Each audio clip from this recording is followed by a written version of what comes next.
Hello friends, आप सभी का स्वागत है आपके अपने चैनल स्टूडेंट्स जोन में। तो दोस्तों, आज हम जेएसएलपीएस से जुड़ी कुछ इम्पोर्टेंट बातों पर चर्चा करने वाले हैं। तो फाइनली दोस्तों, जैसा कि आप सभी को मालूम है कि जेएसएलपीएस ने एक बहाली निकाली थी जिसका एग्ज़ाम 7 अक्टूबर 2018 को हुआ था और इसका टाइपिंग टेस्ट कुछ ही दिनों पहले यानी 16 और 17 नवंबर को संपन्न हुआ था। तो दोस्तों, वैसे स्टूडेंट जो इस एग्ज़ाम में भाग लिए थे वे सभी इसका रिज़ल्ट को लेकर बेसब्री से इंतज़ार कर रहे हैं। तो दोस्तों, आज हम इस वीडियो में इसके रिज़ल्ट को लेकर चर्चा करने वाले हैं कि इसका रिज़ल्ट कब तक आएगा और फिर इसका रिज़ल्ट किस आधार पर जारी किया जाएगा और फिर आगे का क्या प्रोसेस होगा। साथ ही साथ ये भी बताऊंगा फ्रेंड्स कि इसका ज्वाइनिंग आपको कब तक मिलेगा। तो चलिए वीडियो को स्टार्ट करते हैं। लेकिन दोस्तों, वीडियो स्टार्ट करने से पहले यही कहूँगा कि इस वीडियो को पूरा देखना और यदि आपने अभी तक इस चैनल को सब्सक्राइब नहीं किया है तो सब्सक्राइब कर लीजिए, क्योंकि आपको इस चैनल में झारखंड से जुड़ी पल पल की खबर दी जाती है।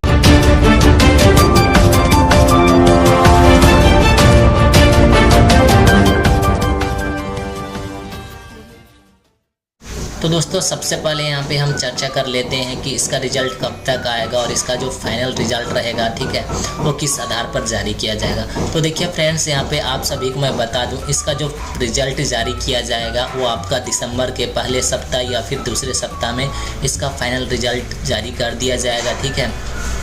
तो दोस्तों, आगे बढ़ते हैं और बात करते हैं इसका रिज़ल्ट का आधार क्या रहेगा, इसका रिज़ल्ट किस आधार पर जारी किया जाएगा। तो दोस्तों, आप सभी को मैं बता दूं, इसका जो फाइनल रिज़ल्ट जारी किया जाएगा, ठीक है, वो आप रिटेन टेस्ट और टाइपिंग टेस्ट दोनों नंबर को मिलाकर एक मेरिट लिस्ट बनाया जाएगा, ठीक है। उसी के हिसाब से आपका रिज़ल्ट जारी किया जाएगा। यानी आपका जो रिटेन टेस्ट में जितना मार्क्स आया है और फिर आपका टाइपिंग टेस्ट में जितना मार्क्स आया है, ये दोनों को जोड़कर एक लिस्ट बनाया जाएगा, मेरिट लिस्ट। उसी के हिसाब से आपका रिज़ल्ट जारी किया जाएगा।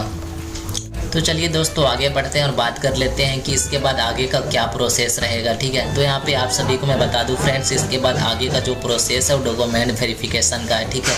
यानी जो भी स्टूडेंट इस एग्ज़ाम में पास होंगे, ठीक है, उसका डॉक्यूमेंट वेरिफिकेशन होगा।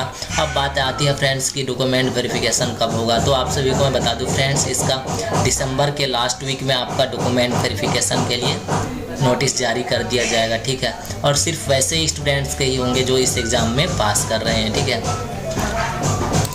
और एक बात यहाँ पे आप सभी को बता दूं फ्रेंड्स, ये डॉक्यूमेंट वेरिफिकेशन के लिए आपको लोकेशन, ठीक है, डेट आपको अलग से जारी कर दिया जाएगा, ठीक है। तो चलिए फ्रेंड्स, आगे बढ़ते हैं और बात कर लेते हैं कि इसका ज्वाइनिंग आखिर कब तक आपको मिल जाएगा, ठीक है। तो आप सभी को मैं बता दूं फ्रेंड्स कि इसका जो ज्वाइनिंग है, ठीक है, डॉक्यूमेंट वेरिफिकेशन के बाद सिंपल सा एक इंटरव्यू है, ठीक है, वो आप पास कर लीजिएगा। सिंपल इंटरव्यू है, कोई भी ज़्यादा उसमें परेशानी नहीं है।